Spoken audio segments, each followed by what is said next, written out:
ሰላም ጤና ይስጥልን ውድ አድማጮቼ እንደምን ሰንብታችኋል? በዛሬው ዕለት ወደ እናንተ ማቀርበው አንጋፋው ጋዜጠኛና ደራሲ የዳንኤል ገዛኸኝ ወንድሙ የጀግንነት ጥግ ነው። አስናቀ በላይነህ ነኝ። የኢትዮጵያ ፕሬስ ጋዜጠኛ ዳንኤል ገዛኸኝ ወንድሙ በመኖርበት ሳውዝ ዳኮታ በአቤራ ሆስፒታል በሕክምና ሲረዳ ቆይቶ በአሜሪካን ሀገር ከዚህ ዓለም በሞት ተለይቷል። ጋዜጠኛና ደራሲ ዳንኤል ገዛኸኝ ወንድሙ ለረጅም ጊዜ ሁለቱን ኩላሊት በማጣት በሕክምና ክትትል ላይ የቆየ ሲሆን የኩላሊት ንቅለ ተከላ ጥገናው ተጠናቆ ኩላሊቱ መስራት ከጀመረ በኋላ ልሻለው ባለመቻሉ በሐምሌ 26 2016 ዓመተ ምህረት በዕለተ ዓርብ በአካባቢው ሰዓት አቆጣጠር በ8 ሰዓት ላይ ከዚህ ዓለም አርፈዋል። ደራሲና ጋዜጠኛ ዳንኤል ገዛኸኝ ወንድሙ ከአባታቸው ከ10 አለቃ ገዛኸኝ ወንድሙና ከእናታቸው ከወይዘሮ ጽጌ ጎሹ በ1967 ዓመተ ምህረት በሐረር ከተማ ተወለደ። ትምህርቱን በደገሃቡር አውራጃ በጅጅጋ ከተማና በሐረር ተከታትሏል። የኢትዮጵያ ነጻ ፕሬስ ጋዜጠኞች ማህበር አባል፣ በነጻው ፕሬስ ውስጥ በልዩ ጋዜጦች በመስራት በሙያው ሳቢያ ከእስር ከመከራና ከእንግልት አልፎ ለስደት የተዳረገው ጋዜጠኛና ደራሲ ዳንኤል ገዛኸኝ ወንድሙ ቀደም ሲል ከየመን ስደት መልስ በአትላንታ በሙያው ራዲዮ ላይ ጥቂት ጊዜ ተሳትፎ በማድረግ ትልቅ ሥራን ሰርተዋል። በአሜሪካ ሀገር ሳውዝ ዳኮታ ሊፎልስ ከተማ ማዕዶት 90 በሚል ሚዲያ በማቋቋም ከሀገራዊ ጉዳይ አልፎ በተጨማሪ ማህበረሰቡን ለማቀራረብ የተለያዩ መድረኮችን በማዘጋጀት የከተማው ባለስልጣናትን ከኮሚቴው ጋር የቀረበ ግንኙነት እንዲኖራቸው ትልቅ አስተዋጽኦን አበርክተዋል። ደራሲና ጋዜጠኛ ዳንኤል ገዛኸኝ በነጻው ፕሬስ ውስጥ ነበር። ቀደም ሲል በማህበራዊ እና በኪነ ጥበብ ላይ የሚያተኩር በበርካታ ጋዜጣዎች ላይ በፍሪላንሰር ጽሑፍ አቅራቢነት ሲሰራ ቆይቷል። በሐረር ከተማ እና አካባቢው በስፋት በሚንቀሳቀስ ብራና የኪነ ጥበብ ማዕከል የቲያትር ጥበብ ስልጠና በሐረር ራዲዮ ጣቢያ ስልጠናዎችን በመከታተሉ በነጻው ፕሬስ ውስጥ በጋዜጠኝነት እንዲሠራ አስተዋጽኦ ያደረገለት ሲሆን በተመሳሳይ የፍሬድሪክ ኤቨርት ስቲፍሊንግ ፋውንዴሽን፣ በብሪቲሽ ካውንስል፣ የስዊድን ኤምባሲ፣ በአሜሪካ እና በጀርመን መንግስታቶች ድጋፍ በተሰጡ የመሠረታዊ ጋዜጠኞችን ስልጠናዎችን የተከታተለ ሲሆን በኢትዮጵያ እና በትፍላሜ የጋዜጣዎች ማህበራት ተከታታይ በተለያዩ የጋዜጠኝነት ሙያ ዙሪያ ትምህርትን አግኝቷል። የደራሲና የጋዜጠኛ ዳንኤል ገዛኸኝ መጀመሪያዋ የፖለቲካ ጋዜጣ ገመና ናት። እሱንም ለእስር ጋዜጣዋንም ለእግድ ያበቃት የኢትዮጵያ ኦርቶዶክስ ተዋሕዶ ቤተ ክርስቲያን የደቡብ ጎንደር ሀገረ ስብከት ጊዜው ጠቅላይ ሚኒስትር ታምራት ላይገኙ በቡና ስርቆት የሙስና ዘገባ ነበር። በዚህ ክስ ዳንኤል ሆነ ባልደረባው የገመና ጋዜጠኛ ምክትል አዘጋጅ እና አሳታሚ ጋዜጠኛ ግሩም ተክለ ሃይማኖት በወረዳው 14 ታስረው በክላስ ሰደብ ድብደባ እስከ ቀልብ ውሻ የመነከስ ሲቆቃ መከራ የደረሰበት ሲሆን በዚህ ክስ ደራሲና ጋዜጠኛ ዳንኤል ገዛኸኝ ወደ ትልቁ ከርቸሌ ወይን ቤት ተወርውሯል። ከዚህም ቀጥሎ ከእስር ቤት በዋስትና ሲለቀቅም አዲስ ባዘጋጅነት ከሌሎች ባልደረባዎች ጋር ይሰራበት የነበረው ሞገድ ጋዜጣ በተከታታይ በተከሰሰባቸው ልዩ ክሶች በተለያዩ እስራቶች ተደራርበውበት የነበረ ሲሆን በጊዜው ኢህአዴግ ጽሕፈት ቤት በቀረበበት ክስ በማዕከላዊ ወንጀል ምርመራ ከፍተኛ ስቃይ ደርሶበታል። ቀጥሎም ክሶቹ ወደ 6 ሲደርሱ ሀገር ጥሎ ለመሰደድ በአንድ መንግስታዊ ባልሆነ ተቋም ድጋፍ በናይሮቢ ኬንያ በኩል ከሀገር ለመውጣት ሲሞክር በኢትዮጵያ ሞያሌ ጠረፍ ጋምቦ ላይ ተይዞ ለኢትዮጵያ ሚግሬሽን ተላልፎ በመሰጠቱ ከሞያሌ ሚግሬሽን ወደ ዲላ ፖሊስ አስከፊው እስር ቤት ከዚያም በዝዋይ በማስከተልም በናዝሬት ምስራቅ ሸዋ ልዩ ምርመራ አንደርግራውንድ የስቃይ ጨለማ ቤት ለጥቆ ወደ አዲስ አበባ ወንጀል ምርመራ በመጨረሻም ጉዳዩ የሚታየው በኦሮሚያ ክልል በአርሲ ዞን ፍርድ ቤት ነው ተብሎ አዳማ እና አሰላ የተለያየ እስር ቤቶችን ከስቃይ ምርመራ ጋር አሳልፎ ያለ ፍትህ በዋስትና ተለቋል። ደራሲና ጋዜጠኛ ዳንኤል ገዛኸኝ በፕሬሱ ውስጥ እንዳይቀጥል ብዙ ወከባ፣ አካል እና የአእምሮ የስነ ልቦና ቀውሶች ቢደርሱበትም ነገር ግን ከፕሬስ ጋር በመቀጠል በሞገድ ጋዜጣ ላይ እየሰራ እስከ ምርጫ 1997 ዓመተ ምህረት ድረስ በሙያው ሲሰማራ ቢቆይም በወቅቱ ተደራርበው በተዘነዘሩበት ክሶች ከአዲስ አበባ ፖሊስ እስከ ወንጀል ምርመራ የሚገኙ እስር ቤት ደጃፎችን ለመርገጥ ተገዷል። ኋላም የኢትዮጵያ ነጻው ፕሬስ በይፋ በመንግስት ሲዘጋ የደራሲና የጋዜጠኛ ዳንኤል ገዛኸኝ ክሶች 8 የደረሱ ሲሆን ለአዲስ ክስ የወንጀል ምርመራ የፖሊስ ጥሪ ሲደርሰው በወቅቱ ከ17 በላይ ጋዜጠኛዎች ቃሊቲ እስር ቤት በመውረዳቸው ዳንኤል ግን ሀገር ለቆ ለመሰደድ ተገደደ። የደራሲና የጋዜጠኛ ዳንኤል ገዛኸኝ የስደት ምርጫ የመን አደረገ።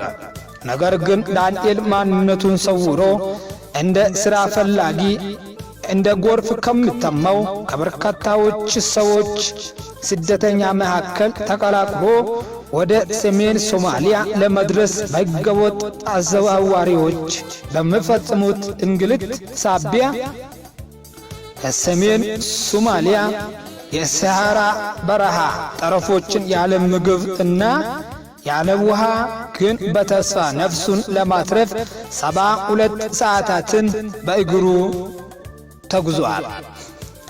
ዳንኤል ተስፋ ሳይቆርጥ ወደ የመን ለመሻገር በአነስተኛዋ ከርካሳ ጀልባ ከ155 ከሚበልጡ ወገኖቹ ጋር ያለ አንዳች ምግብና ውሃ ሳያገኙ ከሞት ጋር እየተጋፈጠ የየመን መሬትን ረግጧል። የጋዜጠኛ ዳንኤል ገዛኸኝ ስቃይ በሶማሊያ በረሃዎች፣ በሀገር እስር ቤቶች፣ በስደት በየመን አላበቃም። ሞት ለሁለተኛ ጊዜ ፈትኖታል። ከሞት ጋር ለሁለተኛ ጊዜ ፍልሚያ ውስጥ ገብቷል። ተፈጥሮ የለገሰችውን አየር መተንፈስ አቅቶት ከርሟል። ብዙ ጊዜ የሚደነቁት የሚሞገሱት እና አንዳችም ነገር በገጠማቸው ጊዜ የምንደነግጥላቸው አይዞ አለን የምንላቸው የምናየውና የአደባባይ ሰዎችን ብቻ ነው። ነገር ግን በሕይወት አጋጣሚ ይሁን እዩኝ የማለት ዘዬ የሌላቸውን ያለፈ ታሪካቸው ያልተነገረላቸውን ማንም የሚያስታውሳቸው የለም። ዳንኤል ከእነኚህ አንዱ ነው። ከማይታዩት አንገታቸውን አቀርቅረው ከሚገኙ አንዱ ወገን ነው። ስደት ሲባል ስሙ አንድ አይነት ነው። በአውሮፕላን የተጓዘው፣ በእግር የኳተነው፣ በግመል ጀርባ ላይ ተፈናጦ በረሃ ያቆራረጠው፣ ከተሰባበረው እንጨት በተሰራ ጀልባ አማካኝነት የባህር አውሬዎችንና ማዕበልን ተቋቁሞ ካሰበው ስፍራ የደረሰው ሁሉ ስደተኛ ነው። ዳንኤል ገዛኸኝ ወንድሙ በአስቸጋሪው የኢትዮጵያ ነጻ ፕሬስ ታሪክ ውስጥ ሙያቸውን በመተግበራቸው ሕገ መንግሥታዊ እና ሰብአዊ መብታቸው የሆነው ሐሳብን በነጻ የመግለጽ መብትን እውን ለማድረግ ሲሉ ከአገዛዙ ብርቱ መከራ እና እስራት የገጠማቸው በስተመጨረሻም ለስደት ለተዳረጉ በርካታ የነጻ ፕሬስ ጋዜጠኞች መካከል አንዱ ነው።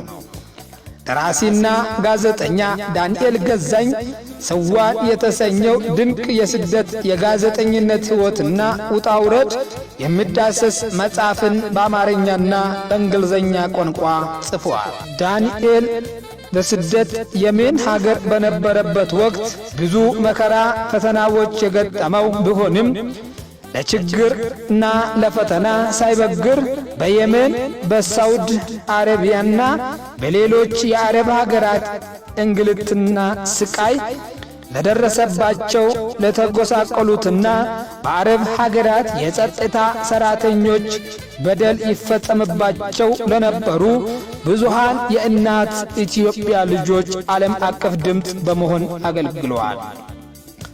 በደግነቱና ወገኖችን በማክበር ትሕትናው ጭምር የሚታወቀው ከራሱ ይልቅ ለወገኖቹ የሚጨነቀው የኢትዮጵያ ጦር ሰራዊት ባልደረባ የ10 አለቃ ልጅ እንደመሆኑ መጠን የቀድሞው የኢትዮጵያ ሰራዊት የእናት ሀገር ፍቅሩና የመስዋዕትነቱን ታሪክ እንዲጻፍና በአደባባይ እንድንነገር ያላሰለሰ ጥረት ሲያደርግም የነበረ መንፈሰ ብርቱ የኢትዮጵያ ጀግና ውድ ልጅ ነበር። በሕወሓት ወይም ኢህአዴግ አገዛዝ ለ6 ጊዜያት ወደ እስር ቤት ተወርውረው በዋስትና እጦትና በተንዛዛ ቀጠሮ ለእንግልት የተዳረገው ጋዜጠኛና ደራሲ ዳንኤል ገዛኝ ምርጫ ግንቦት 1997 ዓመተ ምህረት ተከትሎ በኢትዮጵያ ውስጥ ተፈጥሮ በነበረው እስራት ወከባ እና ሞት የተነሳ በሶማሊያ ቦሳሶ በኩል በመንግስት ኃይሎች በደረሰበት እስራት ወከባ፣ ድብደባና በቀልብ ውሻ የመነከስ ጥቃት በመድረስ በታኅሳስ 1998 ዓመተ ምህረት ለመሰደድ በቅቷል። ደራሲና ጋዜጠኛ ዳንኤል ገዛኸኝ ከአዲስ አበባ አውቶቡስ ተራ ተነስቶ እስከ ሰንዓ የመን ድረስ ያሳለፈው ከባድና ጠመዝማዛ የስደት ጉዞን በስዋር መጽሐፍ ጽፏል። ጋዜጠኛ ዳንኤል ገዛኝ መጽሐፍን ካሳተመው ብዙ አልቆየም። አንድ ቀን ጋዜጠኛ ክንፉ አሰፋ እና አርቲስት ዶክተር ቴዲ አፍሮ ሆላንድ ተገናኝተው የሆድ ሆዳቸውን ቢያወሩም ስዋን የሚለውን መጽሐፍ እናንብ በማለታቸው መጽሐፉን ፈልጎ አነበቡ። ቴዲም አልፎ መጽሐፏን ካነበበ በኋላ ኩርኩም አፍሪካ የሚለው የሙዚቃ አልበም በመስራት በአንድ ቀን የልደት በዓሉ በሚያከብርበት ዕለት 7.1 ሬዲዮ ጣቢያ በወቅቱ ገልጾ ነበር። ሰላም ጤና ይስጥልን ውድ አድማጮቼ፣ ይህ ድምፅ የሚሰማችሁ ኢትዮጵያውያን በሙሉ ወንጀልን በማጋለጥ ሙስናን በማውጣት ብልሹ አሰራርን በመንቀፍ ደራሲና ጋዜጠኛ ዳንኤል ገዛኸኝ ለመከራ ተዳርጓል። መጠለያና መሸሸጊያ ከሆነችው ከእናት አገር ኢትዮጵያ ሊሰደድ ተገዷል። ዳንኤል ገዛኸኝ እንደ ማንኛውም ልታይ ልናገር ልውጣ በአደባባይ የማይልበት በዝምታ ኃይል ሁሉን እያሸነፈ የሚኖር ጀግናና ብርቱ ሰው ነበር። ደራሲና ጋዜጠኛ ዳንኤል ገዛኝ በሕይወት ዘመኑ ሁሉ ሰው የሚያከብር መማር ማወቅ የሕይወት ስንቅ እንዲሆን በተለይ በሥነ ጽሑፍ ጉዞ ውስጥ ትልቅ ድርሻ ያላት አቅም ኖሮ የአቅሙን ሁሉ ሳያደርግለት በሚችለው ወቅት ያጣዋት በእስራት ምክንያት ለግባተ መሬት እንኳን ደርሶ አፈር ሳለብስ ለቀብር ሳይደርስ እርም ሳያወጣ የሁል ጊዜ የእግር እሳት ሆና ቀርታለች ወላጅ እናቷ ወይዘሮ ጽጌ ጎሹ። ደራሲና ጋዜጠኛ ዳንኤል ገዛኝ ወንድሙ በደረሰበት ሕመም ምክንያት በሳውዝ ዳኮታ አቢራ ሆስፒታል በሕክምና ሲረዳ ቆይተው በተወለደበት በ49 ዓመቱ በቀን 26 11ኛ ወር 2016 ዓመተ ምህረት ከዚህ ዓለም በሞት ተለይቷል።